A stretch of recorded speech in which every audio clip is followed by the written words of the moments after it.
We will be spending time grinding this business forward in what will likely be a bloodbath in the mortgage industry in the next year or two. I'm sorry, Better.com. I really am, from the bottom of my heart. This is like the 8th video that I've had to make on you now. Like, come on, give me a break. And even you guys, I keep saying, like, this is my last video on Better.com, but I think we're just at the point where my last video on Better.com is whatever they do next, okay? If you don't know what happened, back in December, Better.com let go 900 people on a Zoom call. If you're on this call, you are part of the unlucky group being laid off. Your employment here is terminated, effective immediately. And then in March, just a little bit ago, they did another huge layoff, and then they started asking people, hey, is there anyone here that wants to quit? Just volunteer, and we'll pay you a severance package, and you can be on your way. And then yesterday, they just decided they're just going to fire more people. It is what it is. What I have for you today is something that I don't think many people have seen. You guys know the first round of layoffs that happened back in December? Well, what I don't think a lot of people have seen is the video from the employee's perspective that didn't get fired. It's the same executive room, everyone just sitting in the same spots. It's like they hit end on the firing call and hit join on, okay, here's who's left. Let's address these people now. And you guys have probably only heard clips like, you will not be allowed to fail twice, but you haven't heard the whole thing. Now, I happened to come by the entire thing, and everything they said in this video, back when they did the first layoffs to the employees that got to stay, it just aged like milk. All the promises, all the positive hopes and stuff, just completely just thrown out the window. Effective immediately, prior to this meeting, I informed about 10% of the company that they were terminated. If you're on this call, you continue to have a role here, and we appreciate your service and all that you have done for Better. We've been able to identify through the technology those of you who haven't been as productive. They don't ever specify what they're doing to track you, but I guess they just have methods that they don't want to say, but they know who's unproductive. And those who are perhaps great, but in the wrong roles or performing the wrong tasks. And we've tried to exit many of them from the company earlier today. Back in December, a bunch of people were in the comments chiming in saying, it doesn't matter, they just fired 900 people, they were all the diversity and inclusivity team anyway, so it didn't matter. But that's not true at all. They actually fired a bunch of people, low performers and top performers that just happened to be at the wrong place at the wrong time. And that's not their fault, but yet they pay the price. Anyways, business as usual for Better.com. Some of you might ask why, if we're firing 10% of the workforce, we're continuing to hire on campus, continuing to hire interns, continuing to hire various people to come into the company. It's because we expect those people to be super productive and to add value. And if they don't, we will exit them too. Now, this is an interesting clip because he just said they fired people that were good workers, but they just happened to be in the wrong place at the wrong time. So my mind goes to thinking, if an intern applies here, what's to change that? What happens if initially they get brought on and they're doing great work and then all of a sudden, you're just not needed anymore? To the extent possible, we've cut underperformers.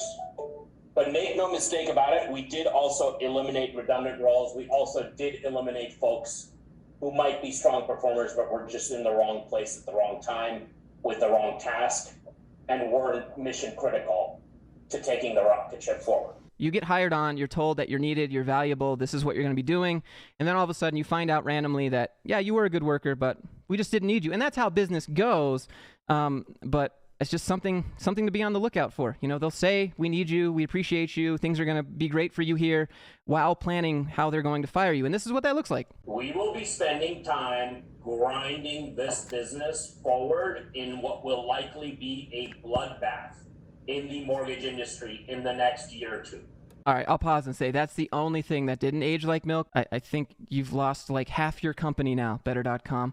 Originally back in December, they had like 10,000 employees or something like that. LinkedIn rated them one of the top startups to work at. I don't know how you could be a startup with 10,000 people, but if you have investor money, you just say startup, I guess. Is that how it works? If they keep firing people at this rate, they might actually eventually dwindle down to a startup-sized company, and then they, it might make sense to call them a startup, but I digress. I invite you to come along on this journey with all of us. It's going to be harder than working at some FANG company. It's going to be harder than taking a cushy job in corporate America. So imagine getting told this back in December, and then you get fired back in March, or you got fired yesterday. You're invited to come along with us and work really hard. It's going to be harder than working at any FAANG company, harder than working any corporate job you've ever had, but it'll be worth it. Also, are you really comparing Better.com to FAANG companies? Like, it might be harder in terms of hours or tasks. I don't know, but you're not a FAANG company, and to even compare yourself to a FAANG company is laughable. You want the performance of FAANG workers without the benefits of a FAANG company. What do you guys think? Would you guys work here? Would you guys, it's harder than a 9 to 5. Is this how you want to be treated? And you have to work harder than both of those jobs and probably get paid less? It's going to be harder than taking a cushy job in corporate America. For what? Like, what benefits do they get out of working this hard? It's going to be hard. And the reward for it is going to be a company that truly breaks through. That's it. That's your reward. Today, we acknowledge that we overhired and hired the wrong people. And in doing that, we failed. I failed. Right. So who pays the price for that? Not you. You failed. Now everyone gets fired. So this is why I don't particularly like working for other people, because your livelihood hangs in the balance of other people's decisions, and I'm just not a huge fan of that. But that's what you're going to have to deal with if you work at a company and you don't have any leverage. Like, you aren't applying for jobs outside while you're working there. Just apply. Always apply to jobs. You don't have to respond if you get something back, but now you got their email. Okay, pro tip, always use that. Just always apply. You don't have to respond. You're not going to get blacklisted, but now you got the email to reach out whenever you need to. All of you are critical to advancing our mission. We are relying on you to drive harder and faster than you have before. Now, this is what I'm talking about. All of you are mission critical.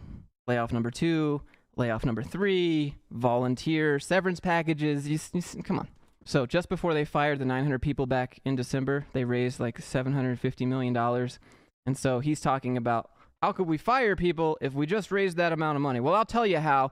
There will be people who say that raising a lot of money and then reducing headcount all in the same week are inconsistent.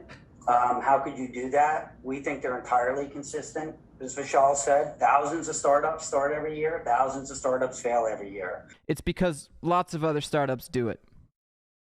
That's the defense. That's what you want to. You don't want to make like, well, this money has been already allocated to X, Y, and Z. Blah blah blah blah blah. Like, your reason is, well, lots of startups take lots of money and fire people. It's nothing out of the norm. I mean, okay, maybe that is the actual reasoning, but I feel like, now, as a cherry on top, I would just like you to hear it for yourself from an executive that they will always prioritize the company first. Not you, not your emotions, not your family, not your livelihood, none of that. The company always comes first. I want you to hear it from them. As a management team, we are always going to do what puts the company in the best place possible, and that's to have a very strong balance sheet and a lean and business that is on a path to profitability. So this is all about offense. It's all about offense. No, it's all about profit. He already said it. So there you have it. Anyways, guys, that's all I got for the Better.com video today. The next video I'll be working on is a manager calling an employee to scream at them, and I'll have that all chopped up and ready for you to watch a manager think that they're God. And it's pretty cringe, but that's the next video. I hope you enjoyed today's. If you did, click the like button. Be sure to share it. Leave a comment. Let me know what you think. I tried to keep this a little bit more positive.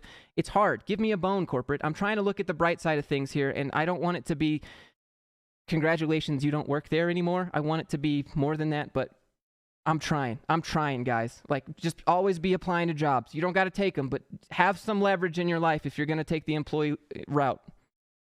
That's all I have to say. Anyways, I hope you have a fantastic week, and I'll see you in the next one.